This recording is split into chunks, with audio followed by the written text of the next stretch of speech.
Bonjour à tous, bienvenue dans cette nouvelle vidéo test sur la chaîne. Aujourd'hui, on s'arrête sur le cas de Forza Motorsport 6, sorti depuis le 18 septembre sur Xbox One uniquement.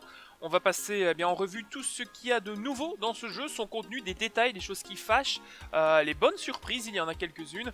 Et on va diviser tout ça en trois catégories. Le côté contenu réalisation, ensuite le pilotage proprement dit, pardon, et ensuite les côtés communautaires et les atouts du jeu.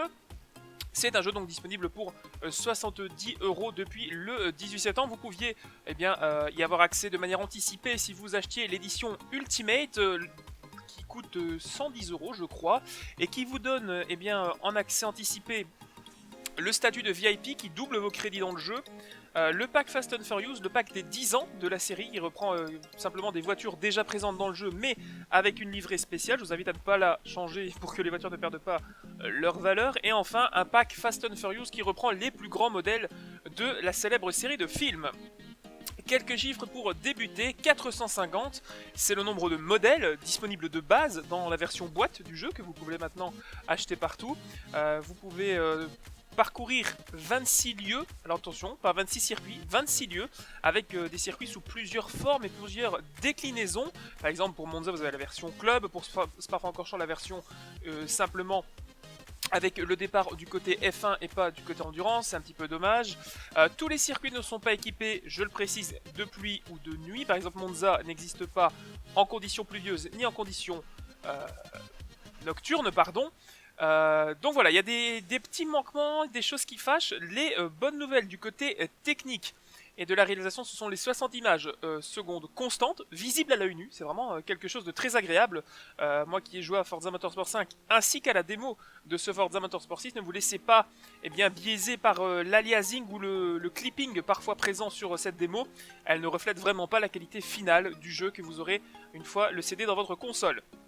24, c'est le nombre d'IA que vous pouvez avoir en piste dans les courses multijoueurs et dans votre carrière, ce qui est plutôt agréable. Par contre, ça a un petit inconvénient, c'est que le manque de licence de certaines divisions vous impose de rouler avec des voitures d'une catégorie différente. Exemple, vous roulez avec des Formule 1 classiques, il est possible que vous vous retrouvez avec des supercars ou avec des voitures des années 80 style Ferrari F40. Bientôt, les Porsche annoncés début 2016, puisque la licence est toujours appartenante à Electronic Arts, mais ça ne semble pas avoir été renouvelé, donc de bons espoirs. Ça a été annoncé par Turntide, on ne sait pas combien de voitures, quel prix, si ça fera partie du Season Pass, mais en tout cas, Porsche sera de la partie dès l'année prochaine.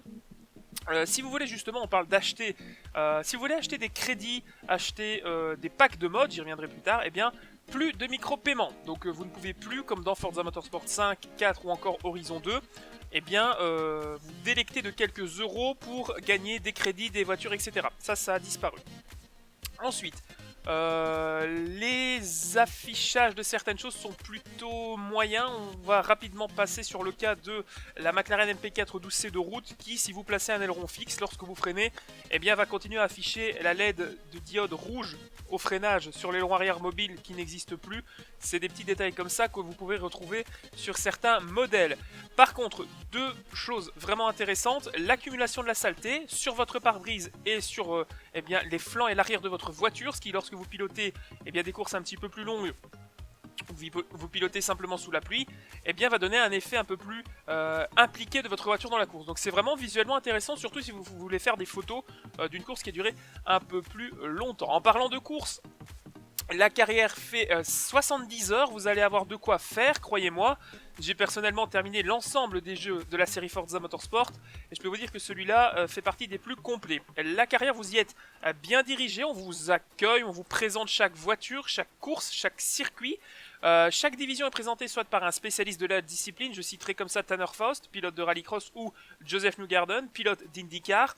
Si pas, ce sont les sociétaires de Top Gear qui vous accueilleront, mais attention, pas de Jeremy Clarkson dans ce Forza Motorsport 6 suite à ses soucis de contrat avec la BBC. Seuls Richard Hammond et James May vous aideront avec leurs phrases toujours aussi cocasses et leur plaisir et leur amour de l'automobile à vous diriger dans votre carrière.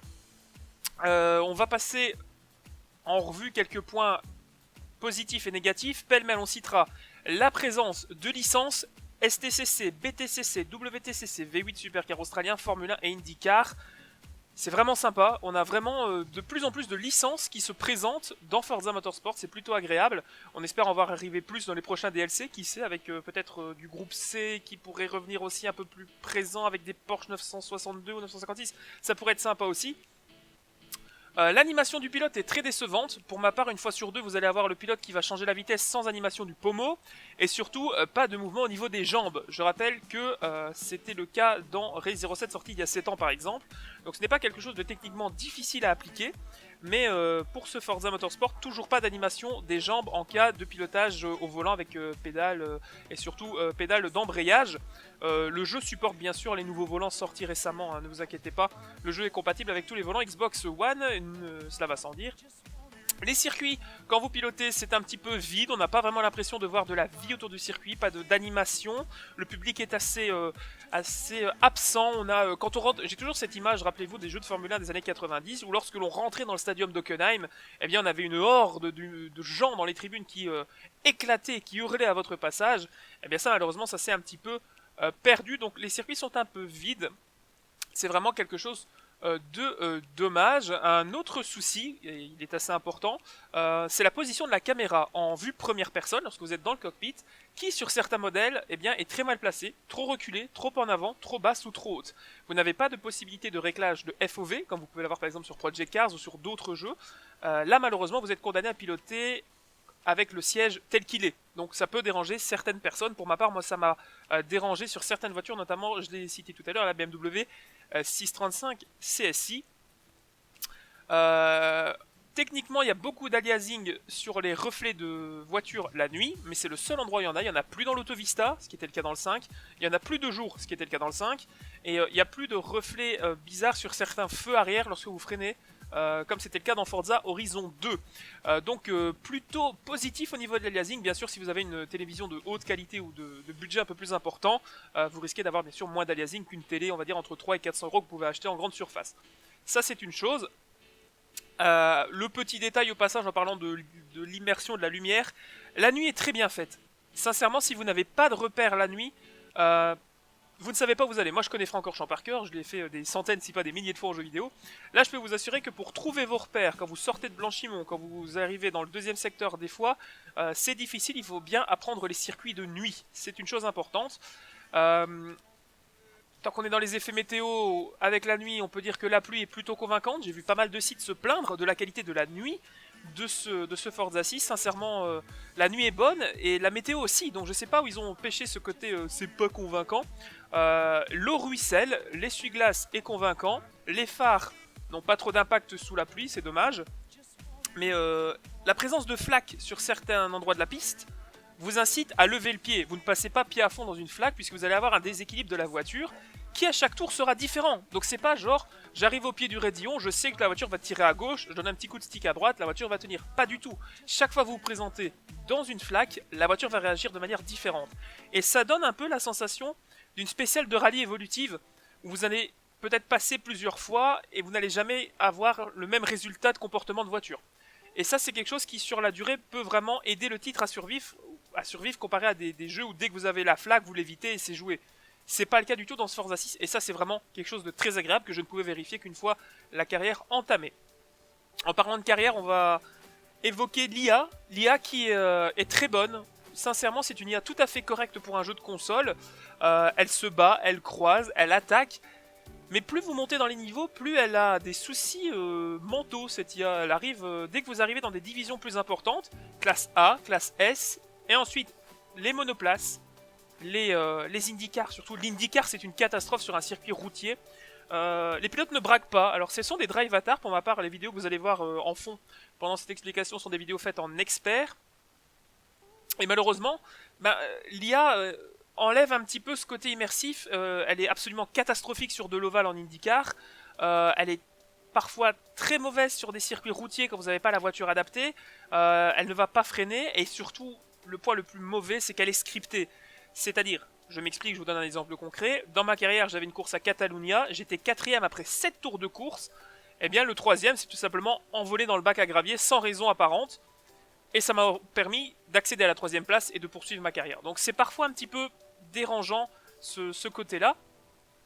Dernier point de détail en ce qui concerne donc le contenu réalisation, la perte de tracés fictifs qui ont fait l'âme de la série Forza Motorsport. Si je vous dis Maple Valley par exemple, qui était un circuit mythique où le dernier virage se passait quasiment pied à fond pour les plus téméraires, eh bien on perd un petit peu ces tracés cultes finalement qui ont fait l'âme de la série Forza Motorsport. Et j'aimerais vraiment que dans un DLC, ou peut-être dans le 7, qui sait, ils nous ont promis la pluie, on l'a eu, ils nous ont promis la nuit, on l'a eu, peut-être que le retour de Maple Valley par exemple pourrait faire plaisir aux fanatiques de la série comme moi. Je tiens à préciser en passant, parce que je dis ça comme ça, je vous fais un test neutre. Je vous donne les points positifs, les points négatifs, comme je vous fais un test de Project Cars, d'Assetto Corsa. Ne vous inquiétez pas, je ne suis pas en train de faire mon fanboy qui dit que c'est mieux que Gran Turismo, que c'est mieux que ci, que ça. Il n'y a pas de comparaison ici. Je vous donne simplement mon ressenti sur les qualités que j'ai trouvées dans le jeu. Bon. En parlant de qualité, passons au deuxième segment de cette vidéo avec le pilotage proprement dit. Alors j'ai pas pu tester le jeu avec un volant, parce que l'entrée de gamme est quand même à plus de 320 € pour un volant Xbox. Il n'y a pas quand même tant de jeux qui supportent les volants. Je vous rappelle que sur Xbox One, on a Forza 5, Forza 6, Project Cars et F1 2015. Peut-être un autre qui m'échappe, mais au-delà de ces jeux-là, il n'y a pas vraiment de jeu qui nécessite l'achat d'un volant pour l'instant. Peut-être avec la sortie de WRC5, de Dirt Rally, peut-être dans les mois à venir, peut-être Assetto Corsa, je ne sais pas. Pour l'instant, je ne vois pas l'intérêt d'investir 325 € si vous pilotez uniquement sur console et que vous avez un PC à côté. Achetez un volant qui va sur le PC au pire. Achetez un compatible pour les deux plateformes, ce serait plus sympa. Donc le feeling au volant, on va l'oublier. Je ne vais pas vous donner d'avis parce que je ne l'ai pas testé. Mais je vous invite à aller voir la vidéo de Inside Sim Racing de Darin Ganji qui vous donne tout simplement les éléments nécessaires pour comprendre comment fonctionne le volant sur la Xbox One, donc testé avec le G29 et le Thrustmaster TX, le dernier. Donc allez voir ça, ça pourrait peut-être vous intéresser si vous souhaitez plus de feedback sur le comportement au volant. Faut savoir que ce jeu, comme tous les autres, était fait pour les pilotes manettes. Je sais, ça fait mal à certains que je dise ça, moi aussi, mais la manette est faite pour ce jeu. C'est un jeu qui est très bien paramétré à la manette. Les sensations de grip, de charge aérodynamique, ça paraît débile de vous dire ça avec de la manette, mais c'est très bien inscrit et c'est très bien implémenté dans la nouvelle manette Xbox One qui, de par ses vibrations de gâchette, eh bien, vous incite à enlever par exemple l'ABS et de ne pas écraser la gâchette pour freiner. Il faudra doser votre freinage. C'est plein de choses comme ça. Et c'est vraiment quelque chose d'agréable quand on se prend à doser son freinage au pied du raidillon pour que la voiture ne se déstabilise pas de l'arrière. Quand vous pilotez sans assistance, j'entends bien. Les vidéos que vous allez voir sont toutes effectuées sans assistance. Pas de stabilité. Seule l'assistance à la stabilité, pardon, est activée parce que c'est comme ça que je joue, tout simplement. Mais elles sont pour la plupart en boîte manuelle, sans ABS, pardon, et sans traction control. Donc c'est vraiment très convaincant à la manette. Et je pense que, sincèrement, quelqu'un qui n'a pas l'habitude de jouer à la manette va plus facilement s'adapter à un Assetto Corsa, pardon, à un Forza Motorsport 6 qu'à un Project Cars qui demande lui bien plus de technique et de connaissance du jeu de course automobile à la manette.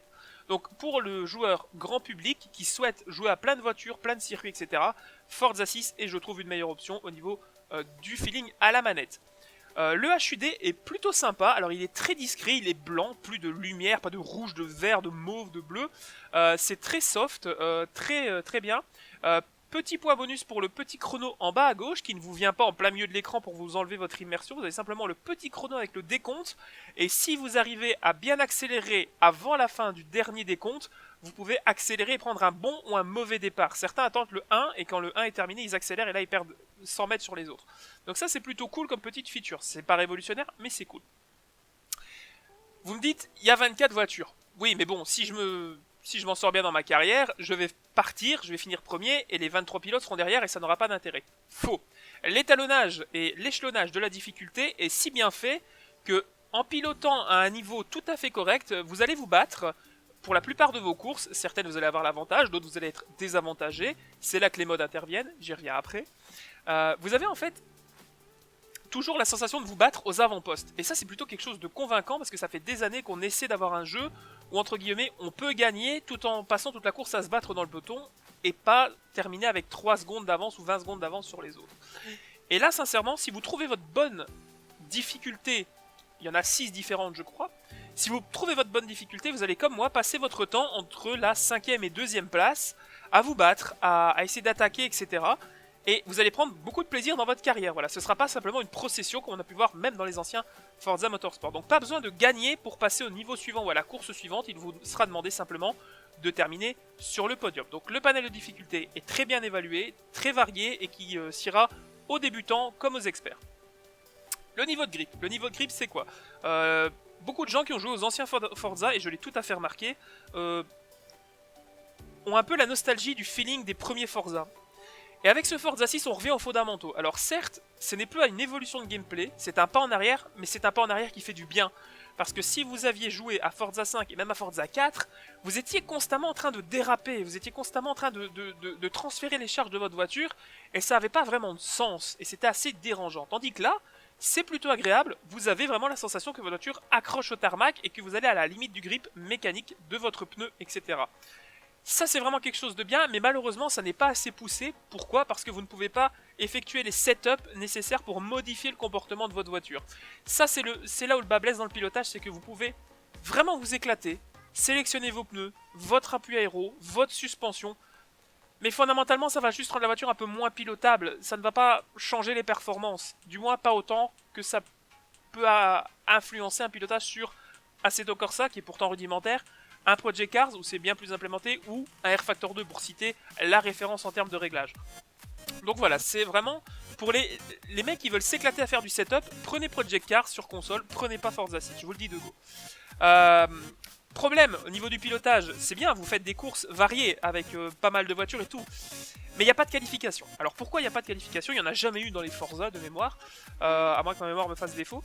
En fait, vous allez avoir des modes. Alors les modes c'est quoi? C'est en fait un paquet de cartes que vous achetez, un peu comme dans le dernier Call of Duty Advanced Warfare, ou dans FIFA, avec vos contrats de joueurs, vos entraîneurs, etc. Ce sont des bonus et des malus, selon le panel de couleurs, mauve ou bleu, ou vert, qui eh bien, vont vous apporter plus de crédit, plus d'adhérence, une perte de puissance qui sera récompensée par plus de crédit.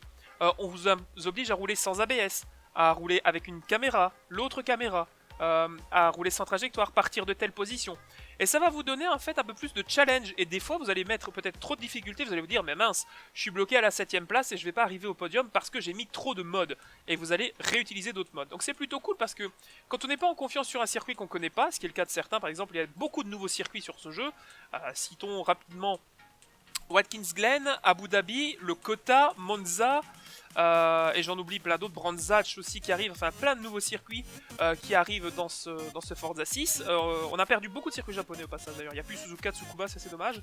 Et oui, donc le manque de qualification est remplacé par les modes. Donc certains ça va les déranger, d'autres ils s'en fichent parce qu'ils n'ont pas le temps de faire un tour chrono, ou il y en a qui se plaignent genre dans F1 2015, ouais on fait un tour c'est pas réaliste, etc. Là pas de qualification.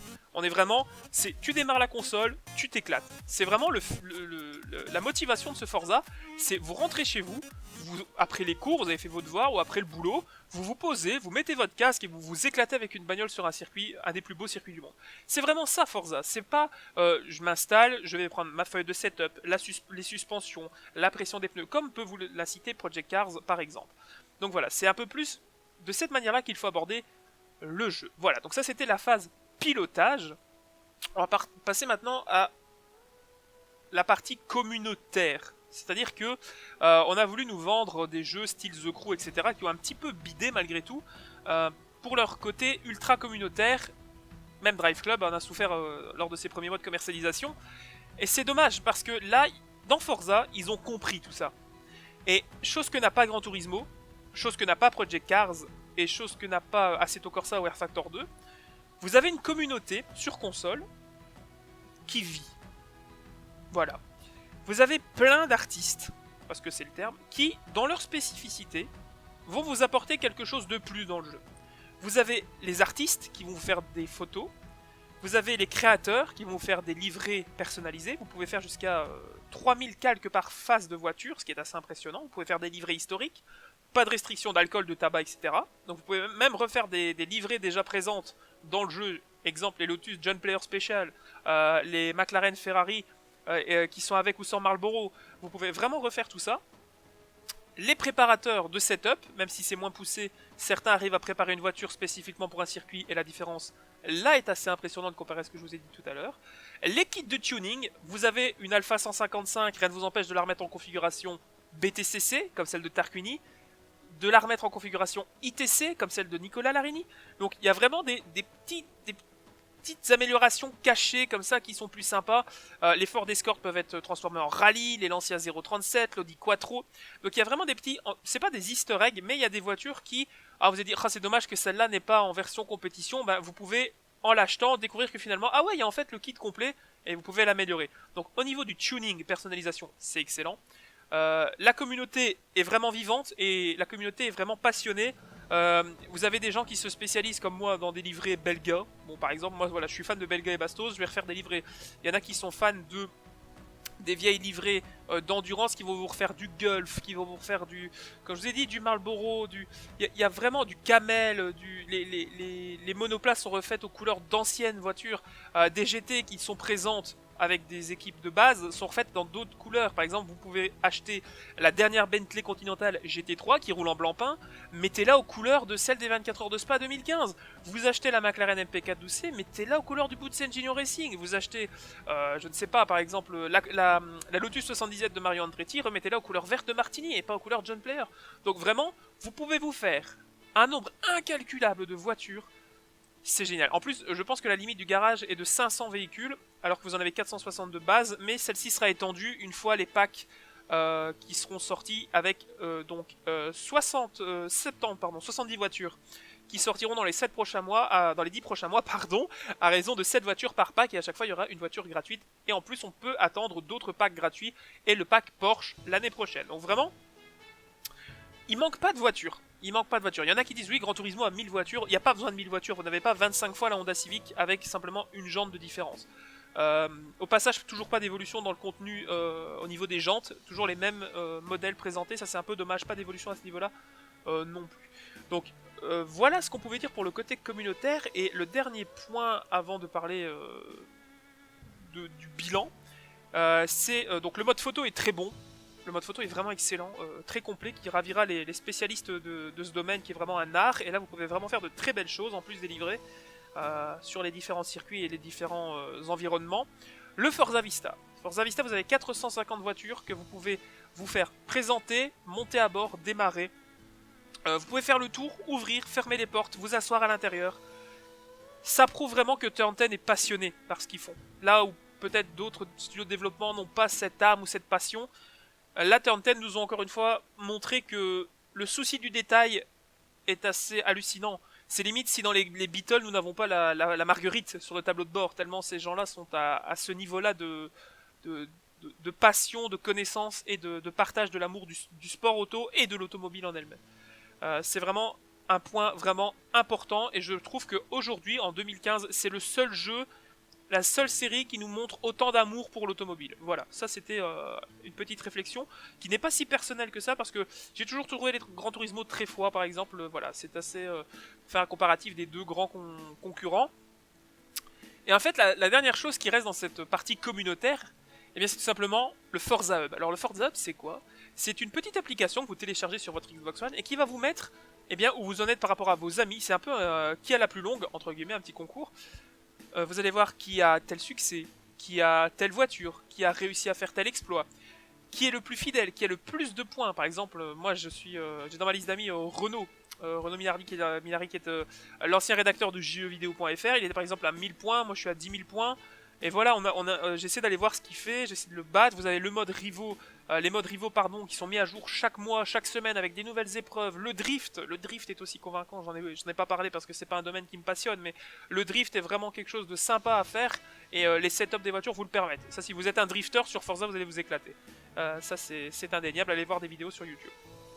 Donc voilà, le côté aussi intéressant du côté communautaire, c'est la loterie. C'est-à-dire que quand vous évoluez dans votre carrière, vous pouvez gagner des... C'est parfois scripté, par exemple vous avez la Bugatti Veyron à 1,5 million lors du premier tirage, mais lorsque vous faites un tirage, vous pouvez gagner une voiture, si vous l'avez déjà, on vous donne l'équivalent en crédit, et ça c'est juste très bien.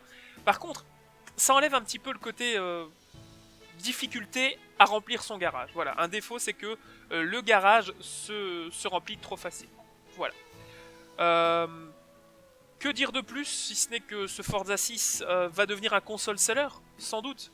Sans doute, tout passionné de jeux de voiture, pas forcément de simulation, va se rendre en boutique chercher ce Forza Motorsport 6. Je vous invite d'ailleurs, si vous possédez une Xbox One et que vous avez été déçu de Forza 5, eh bien, de vous rendre en magasin pour acheter Forza 6. Parce que c'est un jeu qui en vaut la peine, c'est un jeu complet, passionné, le son est excellent, le contenu est excellent, vous allez créer des voitures, vous allez vous éclater.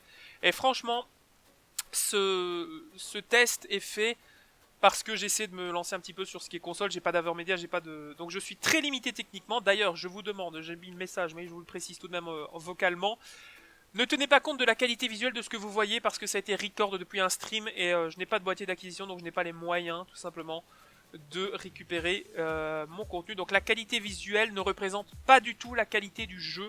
C'est vraiment le seul souci, c'est que je n'ai pas les moyens de vous présenter ça de manière propre et professionnelle, j'en suis navré. En tout cas, j'espère que ce test vous aura plu, qu'il vous aura aiguillé, éclairé, renseigné. Si malgré tout ça, vous avez encore des questions à me poser, n'hésitez pas dans la section commentaires sous cette vidéo à me dire je voudrais savoir ça, etc. N'hésitez pas à aller voir également le live que j'ai fait il y a quelques temps, qui est disponible également sur la chaîne YouTube avec la Mercedes AMG GT jaune dans le rayon. Vous le voyez normalement, les VOD dans la playlist, pardon. Voilà, c'est à peu près tout ce que j'avais à dire. J'ai parlé beaucoup, ça fait plus de 25 minutes maintenant.